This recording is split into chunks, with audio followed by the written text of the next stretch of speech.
va aller sur ça. Alors, s'il y a des choses qu'on n'avait pas compris, regardez bien sur ce film, on fait des arrêts et on revoit tout en détail. Hein. Bon, première chose, les bourrelets de cire arrivent en clinique, on essaye le bourrelet supérieur. Alors, ici, vous voyez, c'est avec des abaisse-langues. Hein. Donc, on met le bourrelet supérieur en bouche, on vérifie la ligne du pupillaire. Vous voyez la position du dentiste devant le patient, et pas derrière.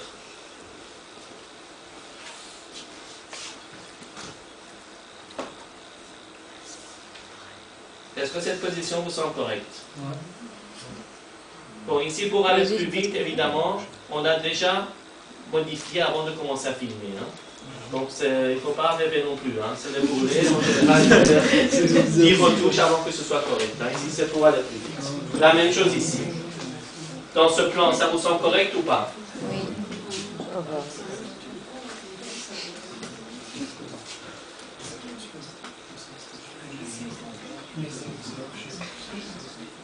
C'est pas sur la pointe du nez, normalement. Si, mais comme c'est parallèle... Regarde, tu vois? Toujours les deux côtés. Hein. Ce qui est très important, vous avez vu, d'abord côté gauche, pas côté droit ou côté gauche, peu importe, mais il faut faire les deux côtés. Hein.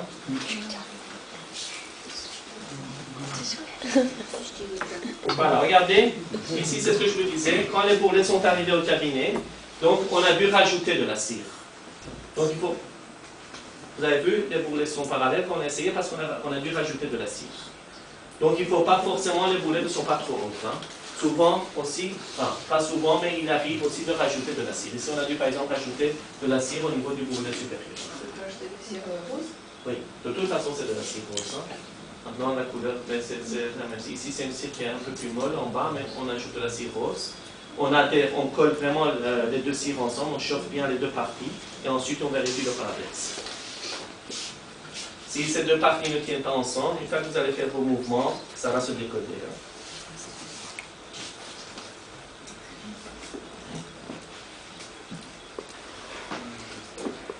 La position de la langue, correcte ou pas? Oui, regardez bien. Regardez bien, ça c'est très important. Est-ce que cette position en hauteur est correcte ou pas? C'est trop. C'est trop bas. Qu'est-ce que vous faites dire que c'est trop haut?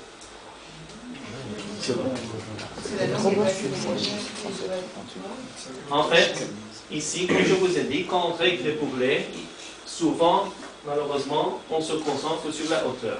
Il y a l'épaisseur. Mais n'oubliez pas qu'un bourrelet a aussi l'épaisseur. Vous, votre but, c'est de régler les deux. Ce qui n'est pas malheureusement, et j'insiste bien, souvent le cas dans les hôpitaux, hein, et même par après.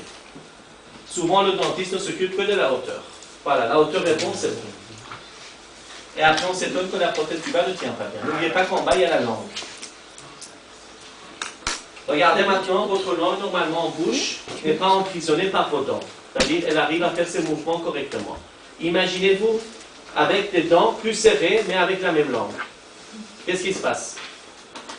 Votre langue va être emprisonnée par vos dents. Quelle est la conséquence clinique? La lèvre remonte déjà dans un premier temps, parce qu'elle cherche à se dégager. Hein. Donc la langue remonte, et en plus, vous n'êtes pas, même si la langue remonte, vous n'êtes pas encore à l'aise parce que ce n'est pas une position physiologique de la langue. C'est-à-dire vous forcez votre langue à trouver votre position. Donc ici, en fait, la hauteur est correcte, mais c'est l'épaisseur qui est trop. Regardez, la langue ici, le bourrelet est en dessous de la convexité, mais on a l'impression que la langue est emprisonnée. Donc qu'est-ce qu'il faut faire? Diminuer l'épaisseur.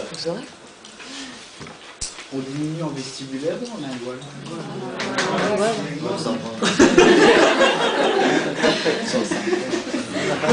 Non, ça c'est une question. Non, c'est une question, oui. Tu as mal posé ta question en fait. C'est vrai. Ça dépend des cas. Voilà, donc c'est vrai qu'en ce qui concerne la langue, on doit diminuer évidemment du côté lingual. Mais là, de nouveau, on se préoccupe pas que du côté lingual, parce qu'il y a la joue et les lèvres. Si vous avez un bourrelet qui est trop épais dans le sens vestibulaire, qu'est-ce qui se passe? Ben, la lèvre est fortement avancée, ou la joue, vous allez voir, est écartée. Donc, quand on vérifie, soit on doit diminuer du côté lingual, soit du côté vestibulaire. En fait, c'est l'épaisseur du bourrelet qui va déterminer le territoire de montage pour votre prothésiste. Mais ceci, si le prothésiste fait attention, parce que là aussi souvent vous faites bien votre travail, mais le prothésiste ne va pas faire attention à l'épaisseur du bourrelet. Donc ça, vous devez dire à votre prothésiste que voilà, j'ai diminué l'épaisseur du bourrelet exprès, pour qu'il puisse rester dans le même couloir prothétique. Est-ce que c'est clair pour tout le monde ou pas? Parce que si le laboratoire, la seule chose qu'il voit, c'est la fiche que vous avez remplie.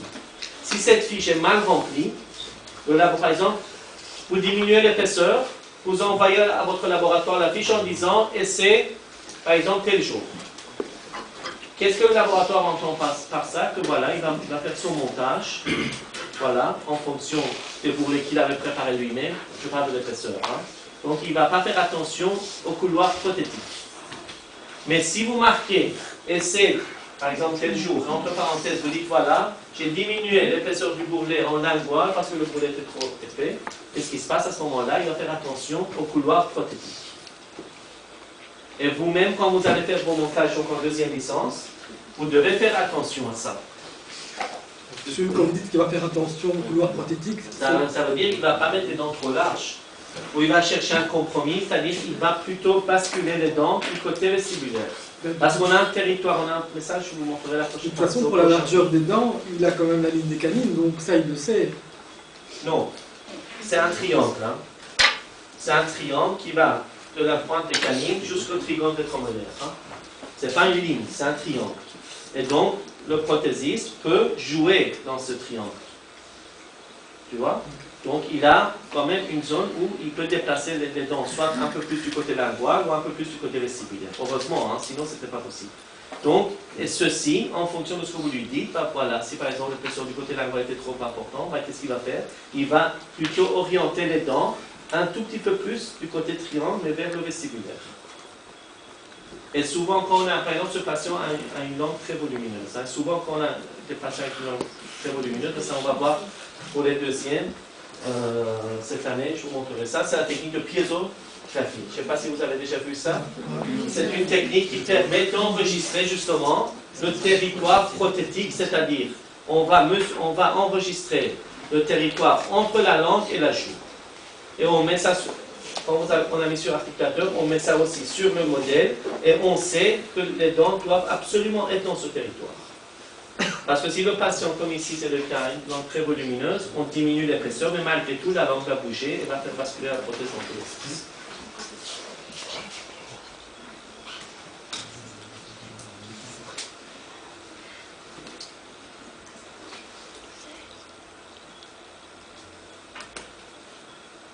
Donc ici, on commence à diminuer l'épaisseur.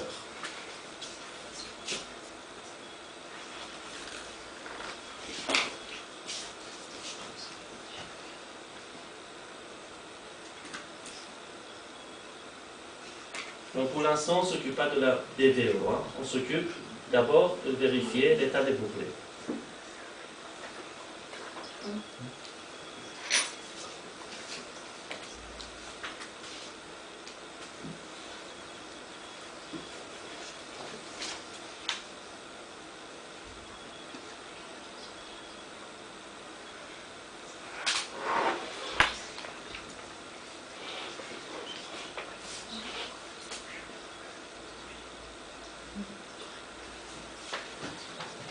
Un peu plus vite. Donc, vous voyez comment on diminue la hauteur.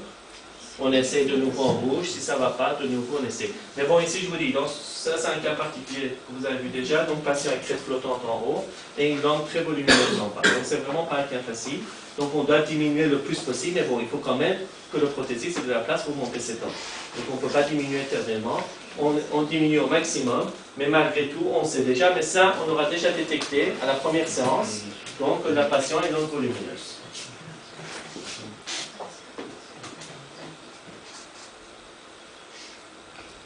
Vous voyez, ici on n'a pas de compas de bilis avec un abaisse-langue.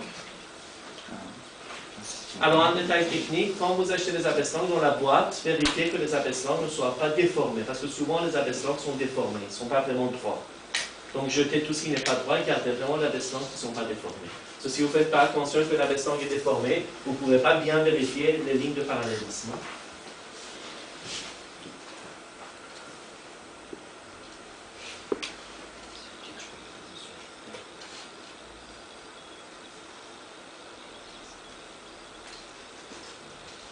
La théorie de Willis, sans c'est uniquement sur l'occupation. Écoute, de toute façon, je te dis, on a une dizaine de méthodes, mais statistiquement, la méthode la plus précise, de toute façon, on n'a pas de méthode qui donne le résultat sans besoin. Et ça, c'est la technique la plus utilisée et c'est la technique la plus reproductive. Oui, maintenant, des fois, tu as raison, on met ça et on voit que ça ne va pas du tout. Alors à ce moment-là, on utilise l'autre. Voilà, la langue au palais. On demande au patient de fermer. Voyez? Regardez bien ici. Qu'est-ce qui se passe? Le patient a fermé en relation centrée, mais ça donne ça. Est-ce que c'est correct ou pas? Non. Pourquoi? Parce que les bourrelets doivent se toucher sur toute leur surface. Ce n'est pas le cas ici.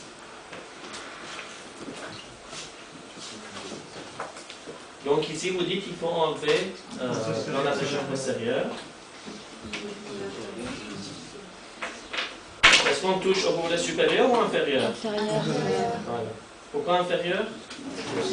Ça change la hauteur du haut. Parce que le supérieur, c'est les plans qui déterminent le plan d'occlusion. Donc si vous touchez au votre supérieur, le plan n'est plus correct. Hein?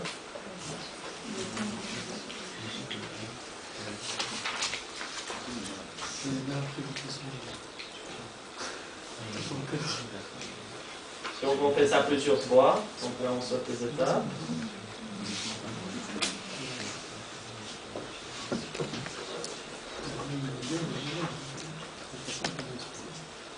Voyez maintenant?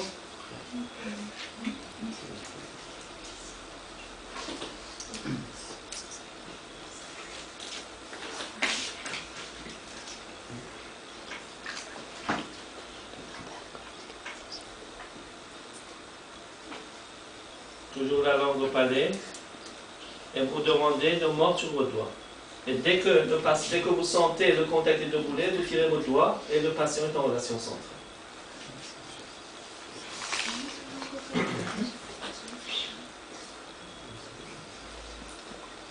Alors, donc ça c'est la dimension verticale au repos, et là, de là on diminue à peu près 2 mm.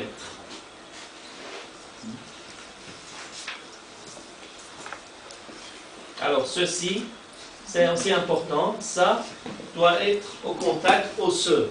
Donc quand vous mettez en dessous du menton, il faut vraiment appliquer pour que ça arrive au niveau de l'os. Hein. Parce que le repère qu'on a, c'est un plan osseux.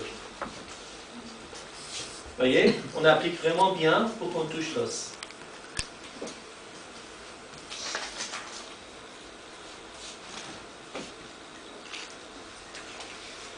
Et donc là, on répète ce mouvement plusieurs fois. Si c'est pas assez, on retire de la cire jusqu'à ce que la hauteur soit correcte.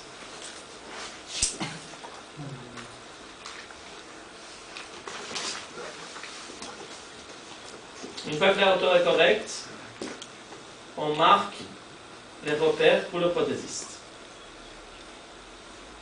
Alors, ici, je vous ai dit le philtrum. Il y a des fois où le dentiste met ce repère en fonction du frein. Ne faites jamais cette erreur, parce que le frein labial n'est pas toujours symétrique.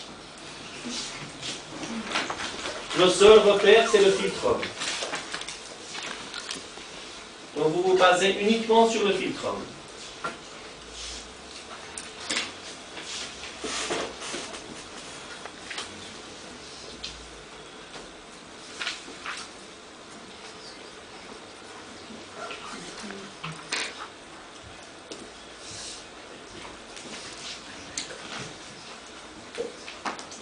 Ensuite, on demande au patient de sourire, on soulève légèrement la lèvre et on marque. On doit faire un sourire forcé, monsieur? Un sourire, oui. Pourquoi forcer? On voit la hauteur des dents. Voilà, pour avoir vraiment la hauteur maximale que le prothésiste peut monter, hein, peut descendre plutôt, hein, ça va? Il vaut mieux avoir, parce que le sourire gingival, bon, il y a des gens qui ont un sourire gingival de façon physiologique et anatomique, bon, ceci, même quand on fait attention, quand le laboratoire envoie les maquettes, quand le patient sourit, on voit qu'on voit quand même sa gencive. Alors, la première chose à faire, c'est de montrer ça au patient. S'il vous plaît, vous écoutez?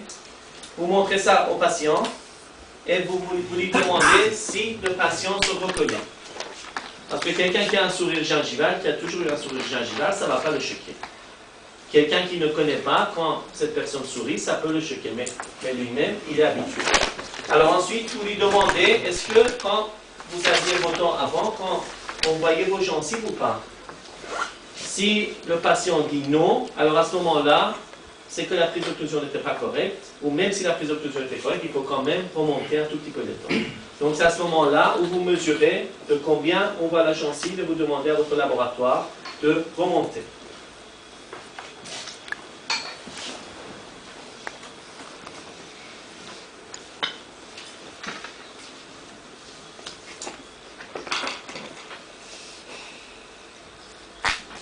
Donc ici on marque.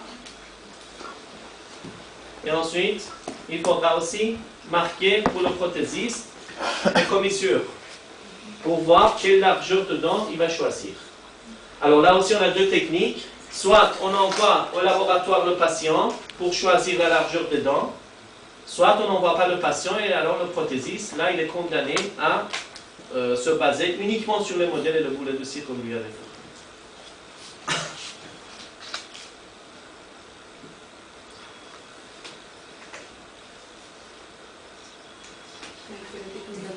Oui. Parce que le patient, tu vois, ses commissures sont, quand on regarde, voilà.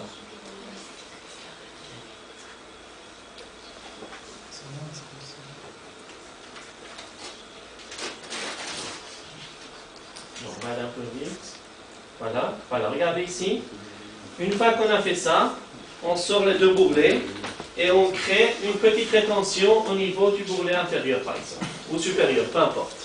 Une toute petite rétention, donc vous voyez, on enlève un peu de cire, vous voyez, juste sur une petite partie.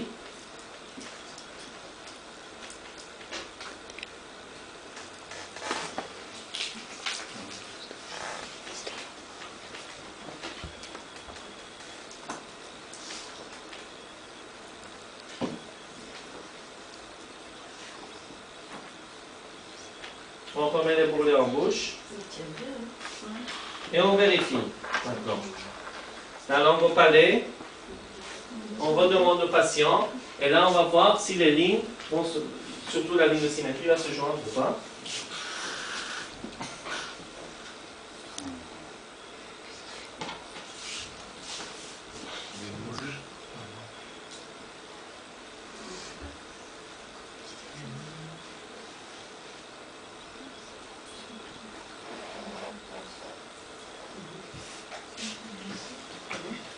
On crée encore d'autres lignes.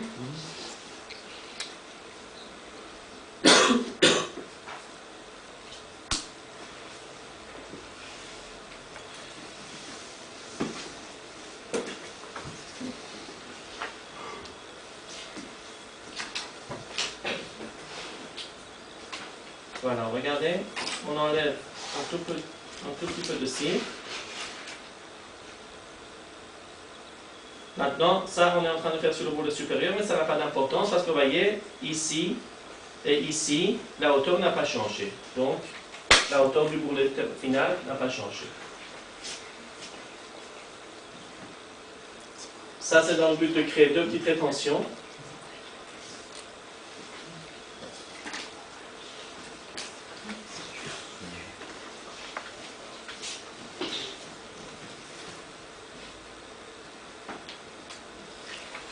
Ça, c'est une colle provisoire qu'on utilise en prothèse fixe.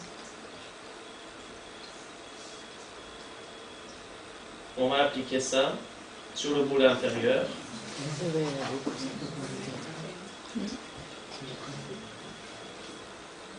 On met ça en bouche.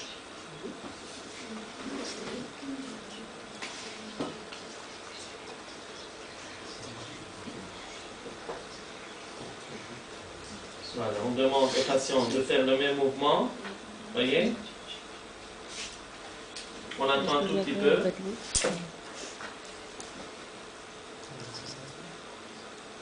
Donc on injecte encore un tout petit peu de colle au niveau de la rétention.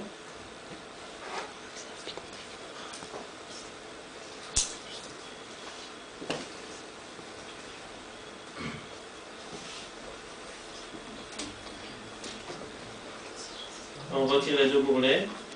Et regardez ici. Donc quand on demande au patient de d'ouvrir, bien sûr les deux bourrelets ne sont pas collés. Hein. Cette colle provisoire ne sert pas à coller. Hein. Cette colle provisoire sert à faire une clé de positionnement. On retire ça.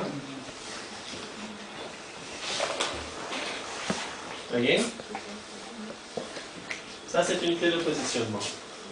Et quand vous allez mettre les deux bourrelets ensemble, vous ne pouvez pas tromper de position. Maintenant, vous pouvez faire ça soit avec une colle provisoire, soit avec une pierre, peu importe le matériau. Du moment que le matériau durcit, que c'est au début liquide et après ça durcit. Donc c'est une clé de positionnement. En mettant dessus des billes légèrement obliques, ça suffit pas? Ça suffit, mais ici c'est une... Moi je trouve que cette technique est suivante, ça permet quand on va mettre... Regardez, on met en place. Vous voyez, on ne peut pas se tromper. Vous voyez, ça se met automatiquement en place. Si on veut mettre dans une autre position, ce n'est pas possible.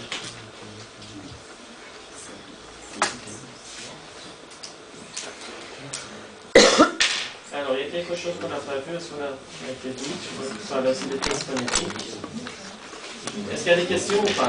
On fait les tests phonétiques. À la fin de la prise d'occlusion, on fait le choix des teintes des dents aussi. Oui, mais ici, pour des raisons didactiques, on envoie le patient, et ça vous verrez la prochaine fois, on a envoyé le patient au laboratoire.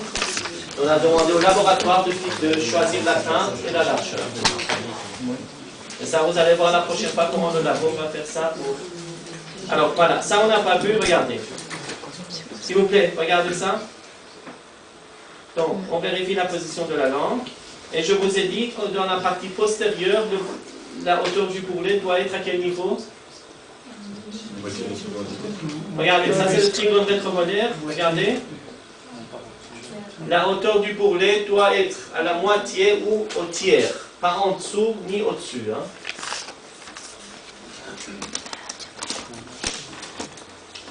Vous voyez, quand on met le bourrelet, ça doit être plus ou moins à la moitié ou au tiers. Donc quand vous diminuez votre bourrelet d'occlusion, n'enlevez pas trop. Hein. Quand vous enlevez, vérifiez si c'est toujours au tiers ou pas. Alors je vais juste vous montrer, est-ce qu'on a été assez vite, le test de phonation.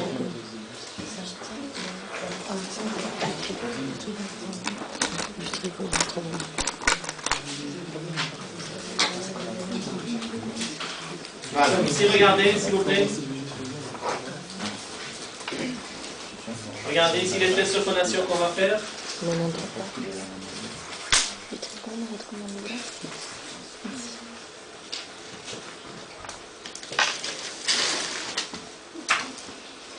Regardez ici. Qu'est-ce qu'on fait prononcer au patient? Je vous ai dit ça au dernier cours. Avant le S. V, V. Prononcez tous V et V. Qu'est-ce qui se passe? Qu'est-ce qui se passe au niveau de la lèvre? La lèvre inférieure va toucher le bord des dents supérieures.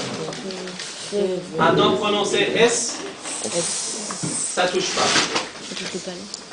C'est cet espace-là qu'on appelle l'espace libre. Donc on demande au patient de prononcer le V et le V, et le bord de la lèvre inférieure doit venir légèrement toucher le bord du bourrelet. Regardez ici.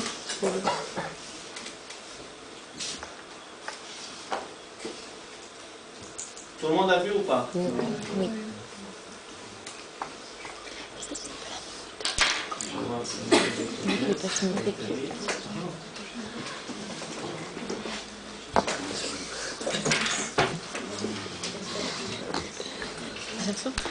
Voilà, bon, il y a une partie dans le film où on demande au patient de prononcer le S, et quand il prononce le S, entre les deux bourrelets, il y a un léger espace. Et ça montre que la hauteur d'occlusion est correcte.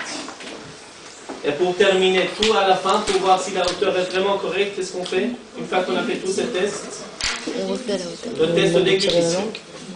Ça, c'est vraiment le test qui, s'il est effectué tout à la fin, confirme la bonne hauteur de l'eau. Voilà pour aujourd'hui. Oui.